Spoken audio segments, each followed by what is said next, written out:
Le ministre du Plan, Cléophas Kamitatou, originaire lui aussi du Kwilu et ancien condisciple de Pierre Moulélé. Pierre Moulélé est un député national, ancien secrétaire général du Parti solidaire africain, dont M. Gizengel, président général. M. Moulélé est connu depuis sa jeunesse pour sa violence et pour ses extrémités. J'ai eu l'occasion de le connaître très particulièrement puisque j'ai été avec lui dans le même établissement scolaire. J'ai partagé avec lui les débuts de la vie du Parti solidaire africain. Vous étiez au séminaire avec lui? Nous avons été au petit séminaire avec lui, où Moulélé déjà avait dû être renvoyé parce qu'il ne pouvait pas croire à l'époque qu'une vierge ait pu donner naissance à un enfant Dieu. Dans la suite, M. Moulélé, après ses études moyennes, a été recruté pour l'armée, où également il a déserté parce qu'il avait tenté d'organiser vers les années 51-52 une mutinerie au sein de la garnison. Il s'est fait engager à l'administration coloniale de l'époque du gouvernement central. Et en 1958, il a suivi des cours de marxisme par un professeur à Léopoldville. À votre avis, Moulélé veut installer un régime communiste dans le Kwilu? En croire ou analyser les actions qu'il est en train de mener, on serait penché à le croire, étant donné que Moulélé, avant d'entreprendre son action directe au Kwilu, vient de passer près de 2 années en Chine communiste où il a appris le maquis.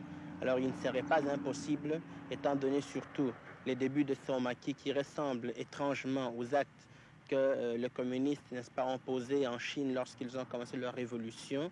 Il ne serait donc pas étrange de croire que c'est un régime communiste qu'il voudrait imposer. L'attaque contre les missionnaires, spécialement, est un témoignage qui, à mon sens, est révélateur. Pourquoi s'attaquer aux missionnaires? Pourquoi s'attaquer aux représentants de l'autorité? Pour créer le vide? Oui, d'après les renseignements qui nous parviennent et d'après, n'est-ce pas, tout ce qui entoure l'action de Moulélé, il semble que Moulélé cherche avant tout à créer le vide le plus complet dans les régions de Gungu et d'Idiofa qu'il occupe en ce moment, essayant d'écarter par des moyens de violence toute personne qui peut exercer sur la population une quelconque influence, qu'elle soit morale, qu'elle soit politique ou autre. Il semble que le but de Moulélé ne soit pas la seule province du Kwilu, qu'il soit plutôt l'ensemble du Congo et que le Kwilu ne soit que le tremplin pour pouvoir atteindre les autres régions du Congo.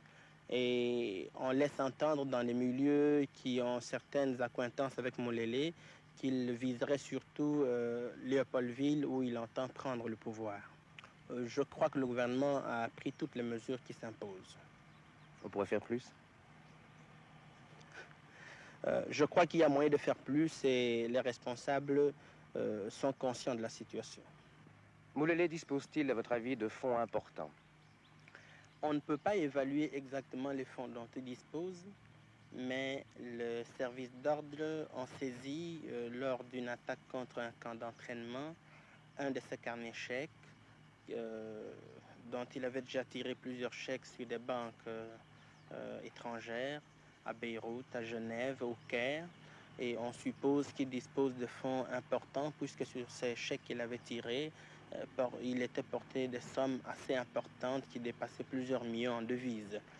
Dispose-t-il de troupes importantes?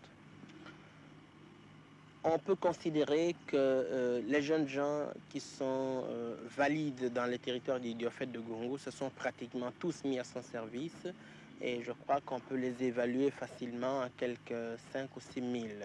Fanatisés, bien armés?